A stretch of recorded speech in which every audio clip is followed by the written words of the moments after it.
Eh bien, salut à tous, c'est le Doc. Aujourd'hui, on va parler de Fahrenheit 451 de Ray Bradbury. C'est parti, générique.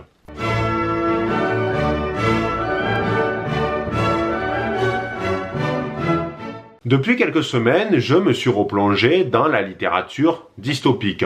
J'ai relu 1984 de George Orwell et Ravage de René Barjavel. Je me suis aussi focalisé sur un roman que je n'avais jamais lu auparavant, même si j'avais déjà vu son adaptation cinématographique par François Truffaut. Il s'agit de Fahrenheit 451 de Ray Bradbury, publié en 1955. Bradbury, c'est un auteur de science-fiction américain qui a été très attaché à la liberté d'expression, un ennemi farouche de la censure. Pour la petite anecdote, Ray Bradbury voulait connaître la température d'auto-inflammation du papier. Il avait alors appelé des universités et des chimistes pour avoir la réponse. Ils n'ont jamais répondu. Ainsi, il a appelé la caserne des pompiers qui se trouvait non loin de chez lui et ils ont répondu Fahrenheit 451, ce qui a donné le titre au roman. Ça correspond à peu près à 232,8 degrés Celsius. En gros, ça fait plutôt chaud. Fahrenheit 451, c'est un roman extrêmement puissant, divisé en 3 parties et qui traite de thèmes très importants comme la lecture, la liberté d'expression, mais aussi la censure et les totalitarismes. Dans cette vidéo, je vais d'abord résumer entièrement l'intrigue de Fahrenheit 451, puis analyser certaines idées remarquables qu'il y a à l'intérieur du roman. La première partie s'intitule Le foyer et la salamandre de feu. L'univers de Fahrenheit 451 est une dystopie. Par conséquent, les citoyens de cette société du futur sont obsédés par les écrans de télévision. Ils passent le plus clair de leur temps repliés chez eux, dans leur foyer, à regarder à la télévision des programmes futiles et stupides. Et surtout, dans cette société-là, il y a une interdiction totale de lire et de posséder des livres. Peu importe que ça soit des romans, de la philosophie ou des essais politiques, le fait de posséder des livres est complètement prohibé. Et tous les livres doivent être détruits par le feu. Les nouveaux censeurs, ceux qui sont chargés de cette mission, ce sont les pompiers. Et oui, petit à petit, leur métier est devenu inutile car les bâtiments sont désormais résistants aux flammes. Le protagoniste du roman, c'est Guy Montag. Il est pompier de profession et un soir, il décide de rentrer chez lui après une dure journée de labeur. Sur le chemin, il croise Clarisse. C'est sa voisine, elle a 17 ans et des allures d'intellectuelle. Elle lui pose alors 2 questions. Est-ce qu'il aime son métier et est-ce qu'il pense qu'il est utile à la société? C'est des questions qui semblent être complètement anodines, mais Guy Montag va commencer à s'interroger par rapport à son métier et à sa place dans la société. Il rentre chez lui et il voit sa femme allongée sur le sol, elle est inconsciente puisqu'elle a avalé un flacon entier de somnifère. Il appelle les secours, elle est sauvée et le lendemain matin, elle ne se souvient d'absolument rien. Montag part alors travailler, il va à la caserne et dans cette caserne, il y a un chien robot qui a pour but d'épauler les pompiers dans leur mission. Mais ce chien, il est particulièrement hostile envers Montag et pas du tout avec les autres collègues pompiers. Montag en parle alors au capitaine Betty. C'est un homme assez froid, austère, qui croit profondément en sa mission, c'est-à-dire brûler les livres. Et pour le capitaine Betty, c'est étrange que le chien robot n'aime pas Montag, car pour lui, cela veut dire qu'il cache quelque chose. Ce qui est en partie vrai, puisque depuis quelque temps, Montag multiplie les différentes discussions avec Clarisse par rapport à son métier. Mais un jour, du jour au lendemain, Clarisse disparaît. Ça inquiète Montag qui en parle à sa femme, mais sa femme semble pas préoccupée, elle lui dit qu'elle est probablement morte dans un accident. En réalité, il y a plus de chances que Clarisse ait subi le joug de cet état totalitaire. Et malheureusement, Montag perd une sorte de confidente et ça le rend particulièrement triste. C'est à ce moment-là du roman que Montag comprend qu'il n'aime plus sa femme et que c'est réciproque. Un jour, Montag est appelé sur une intervention. Les pompiers se rendent chez une vieille dame qui a une énorme bibliothèque. Elle a une collection juste incroyable. Et les pompiers font ce qu'ils doivent faire, ils foutent le feu.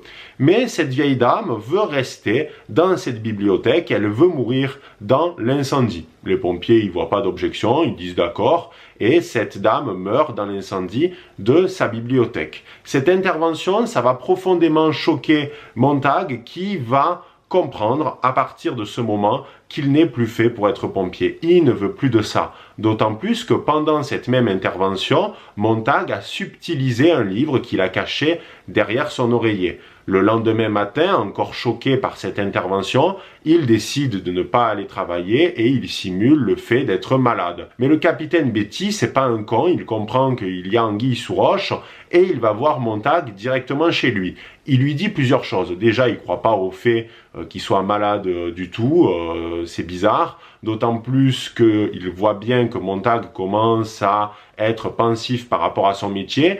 Il lui dit que c'est normal parce que tous les pompiers à un certain stade se posent des questions. Et il sait également qu'il a volé un livre lors de l'intervention et il a 24 heures pour revenir dans le rang et rendre le livre. Le capitaine Betty part et c'est à ce moment que Montag dit à sa femme qu'il ne veut plus être pompier et qu'il souhaite lire. Et il montre sa cachette de livres à sa femme qui est horrifiée. C'est là que débute la seconde partie du roman qui s'intitule « Le tamis et le sable ». Pour sa journée de repos, Montag va passer son temps à lire. Il adore ça car il développe à la fois ses connaissances et son esprit critique. Mais sa femme, elle voit la lecture d'un très mauvais œil. Elle essaye pendant quelques minutes, mais elle trouve ça futile et préfère directement retourner à ses écrans. Le souci, c'est que Montag, il aime parler de la littérature et de ses lectures, mais il n'y a plus Clarisse, elle a disparu, et sa femme n'est pas intéressée par tout ça, au contraire. Il décide alors d'aller voir Monsieur Faber, un ancien professeur d'université que Montag avait croisé il y a 1 an de cela lors d'une intervention. Faber, en voyant Montag, il s'inquiète car il sait qu'il est pompier, mais très vite les deux hommes se lient d'amitié et ils décident tous les deux de sauver un maximum de livres en les réimprimant et en les cachant chez des pompiers qui pourtant passent leur journée à brûler des livres, car au final, c'est la meilleure cachette. Mais Montag a une épée de Damoclès au-dessus de la tête, puisqu'il doit ramener le livre volé lors de l'intervention chez la vieille dame à son capitaine et redevenir pompier.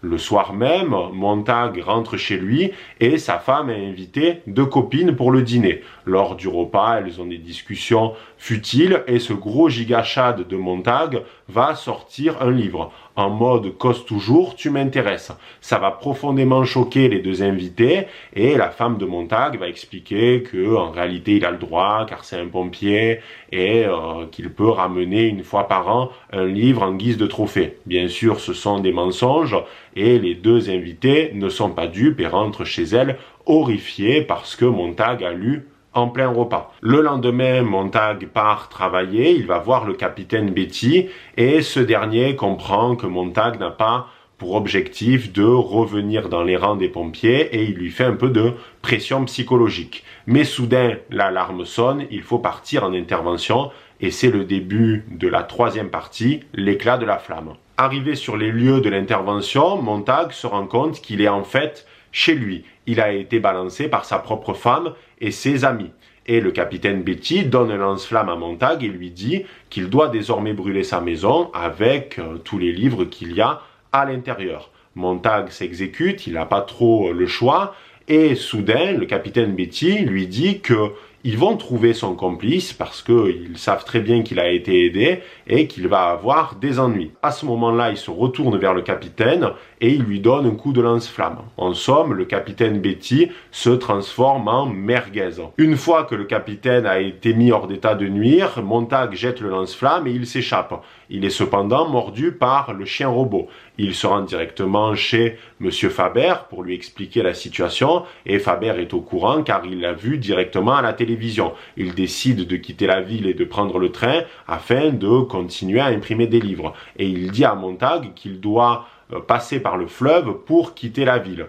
il s'exécute, il traverse le fleuve, il y a les policiers absolument partout, des chiens robots qui le pistent, et surtout, à un moment où il pense être pris, il tombe sur une sorte de guilde de personnages étranges rassemblés en communauté, et il s'agit des couvertures de livres. Ce sont des anciens intellectuels qui se sont donnés pour mission d'apprendre par cœur des livres afin de les transmettre plus tard à une humanité qui sera prête pour la connaissance. Par exemple, tu peux devenir Le vieil homme et la mer de Hemingway, mais tu dois l'apprendre par cœur, tout le texte, pour ensuite le transmettre plus tard quand l'humanité voudra de nouveau s'intéresser à la littérature. Montag décide alors de les rejoindre, il est accepté par la communauté et il se fait baptiser l'Ecclésia, livre qu'il doit apprendre par cœur pour ensuite le transmettre plus tard. À ce moment-là du roman, il y a deux événements qui se déroulent.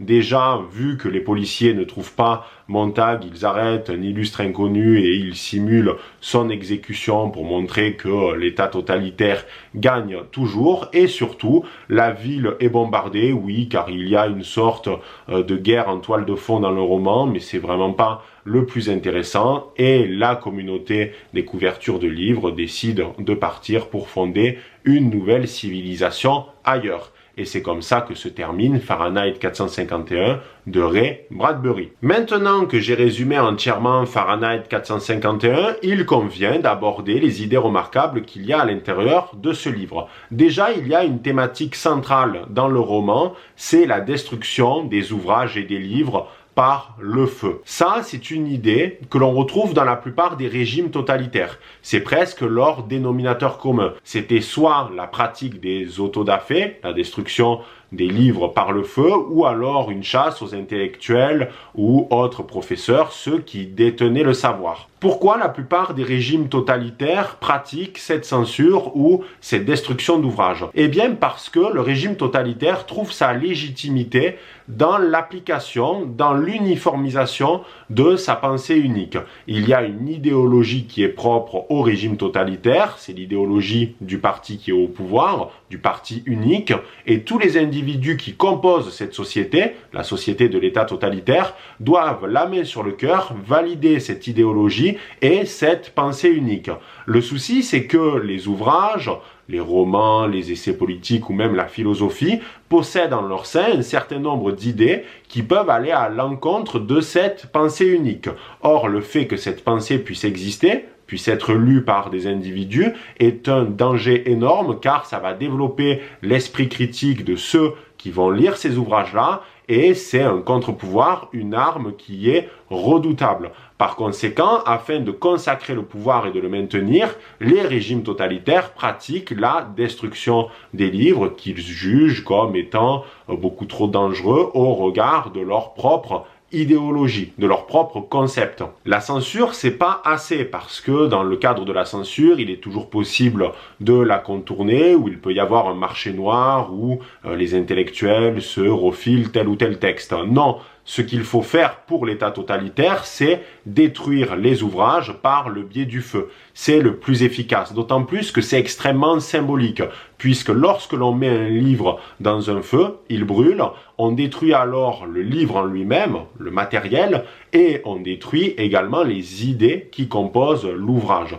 On détruit à la fois le média et le médium. Et ça, symboliquement, c'est très fort. On détruit les idées qui deviennent descendre. Et c'est assez ironique lorsque l'on sait que dans le mythe de Prométhée, Prométhée vole le feu sacré aux dieux pour le donner aux hommes et que ce feu-là, ça représente le savoir et la connaissance. Par contre, ça serait complètement naïf de croire que cette pratique est révolue, que ça date d'une époque obscure qui est seulement présente dans les livres d'histoire. C'est faux, puisque des livres ont été brûlés récemment au Canada, il y a de cela 1 an, notamment des albums de Tintin et d'Astérix. Ça allait à l'encontre de la pensée unique canadienne. Donc cette pratique, elle existe toujours. Ce n'est pas propre au régime totalitaire. Ça serait complètement naïf de croire que seuls les régimes totalitaires sont capables de mener à la fois de la censure ou même de brûler des ouvrages.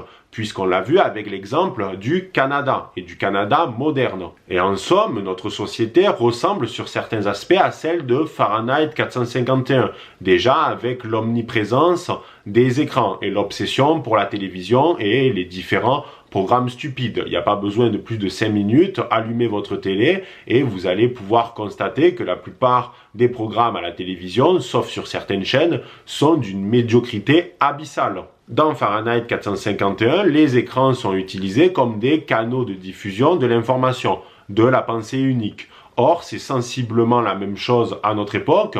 Il y a un manque de pluralité des opinions à la télévision, surtout sur le service public, c'est criant. Et ce qui est intéressant de constater, c'est que c'est pas moi qui le dénonce, c'est Noam Chomsky dans son ouvrage La fabrique du consentement. C'est pas un auteur que j'apprécie de base, mais pour le coup, il a raison, puisqu'il explique qu'aujourd'hui, dans nos démocraties, il y a ce qu'on appelle les médias de masse, les mass médias, et que ces médias appartiennent à très peu d'individus, et qu'au final, c'est absolument le même son de cloche, que ça soit le média A, le média B ou le média C. Puisqu'en réalité, il y a très peu de propositions de contre-pouvoir médiatique. Ça n'existe quasiment pas. Et ça, c'est dans nos démocraties, c'est pas dans des régimes totalitaires obscurs. Le citoyen d'aujourd'hui, il doit comprendre ceci. Ce n'est pas parce que nous sommes dans des démocraties, ou plutôt des post-démocraties, qu'on doit partir du principe que certaines méthodes qui sont utilisées dans des régimes totalitaires ne sont pas appliquées dans ces mêmes démocraties. Ça, c'est complètement faux de penser que les démocraties ne peuvent pas employer les mêmes méthodes que des régimes totalitaires. La censure et la propagande, ce n'est pas l'apanage des régimes totalitaires qui appartiennent à une époque révolue de l'histoire. Pour moi, le personnage le plus intéressant de Fahrenheit 451, ça reste la femme de Montag, car elle représente parfaitement, c'est l'archétype même de l'occidental moyen, celui qui n'a pas envie de s'intéresser à la littérature, qui rejette la lecture, qui passe le plus clair de son temps devant des écrans, soit devant la télé ou les réseaux sociaux, et qui surtout n'a pas envie de développer son esprit critique, et qui va répéter bêtement comme un perroquet ce qu'il a entendu dans les médias de masse. Elle représente ainsi parfaitement le citoyen de l'État totalitaire qui accepte la main sur le cœur le discours dominant, qui ne le remet jamais en question. Et aujourd'hui, c'est absolument flagrant de voir que la plupart des individus pensent absolument tous la même chose, qu'il n'y a pas d'ouverture, qu'il n'y a pas de volonté d'esprit critique, de volonté de débat, et qui répètent des choses bêtement sans savoir eux-mêmes ce qu'ils disent, ni même sans connaître certaines situations qui peuvent être parfois très complexes. La plupart des individus aujourd'hui fonctionnent avec un logiciel très binaire, c'est soit tout blanc, soit tout noir, il n'y a pas de nuance. Il y a une totale absence de nuance parce que le fait d'avoir cette nuance, ça demande un esprit critique et ça demande des connaissances que les gens ne veulent pas accumuler aujourd'hui, soit par paresse intellectuelle, soit parce que surtout ils veulent jouir de certaines choses comme la télé, les réseaux sociaux, et qu'ils sont bien avec ça parce qu'ils ont leur shoot quotidien de dopamine et que réfléchir c'est trop compliqué. Il y a un passage très intéressant du roman où Montag montre à sa femme tous les livres qu'il a cachés et accumulés. Et cette dernière, elle n'a pas envie de lire, elle préfère aller directement sur ses écrans. Ça illustre parfaitement ce que je vous disais tout à l'heure, le désintérêt de certaines personnes par rapport à la connaissance, à la culture et à la lecture. Parce qu'aujourd'hui, le livre est devenu un objet de consommation comme un autre, un objet de consommation ostentatoire. On montre le livre, on montre, regardez, j'ai acheté ce livre, mais au final, qui est capable aujourd'hui d'acheter un livre et de le lire d'une traite en une semaine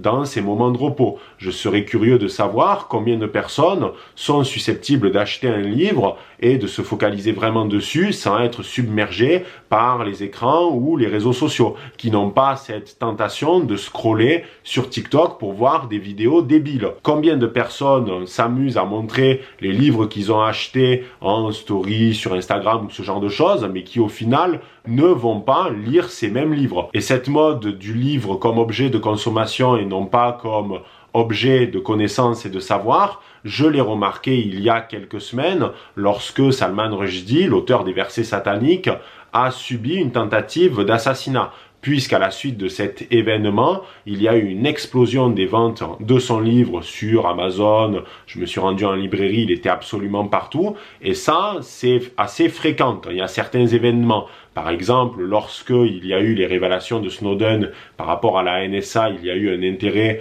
pour 1984 d'Orwell. Lorsqu'il y a eu les différentes attaques à Paris et que la France a subi ces dernières années, il y a eu un intérêt pour Paris est une fête d'Hemingway. Et enfin, lorsque le monde a été mis sous cloche ces 2 dernières années, il y a eu une explosion des ventes de La Peste de Camus. Donc quand il y a un événement d'actualité important, il y a toujours en parallèle une explosion des ventes d'un roman qui peut être juxtaposé à cette actualité-là. Mais là, la question qu'il convient de se poser, c'est parmi les gens qui achètent ces livres par effet de mode, combien ont véritablement envie de les lire et combien ont véritablement le souhait de développer leurs connaissances et leur esprit critique par le biais de la lecture de l'ouvrage. On a l'impression que c'est un achat compulsif pour dire « Ah, regardez, j'ai bien suivi l'actualité, j'ai bien écouté les mass médias, j'ai acheté le livre parce que c'est à la mode et il est numéro 1 des ventes sur Amazon. » Combien de gens qui ont acheté les versets sataniques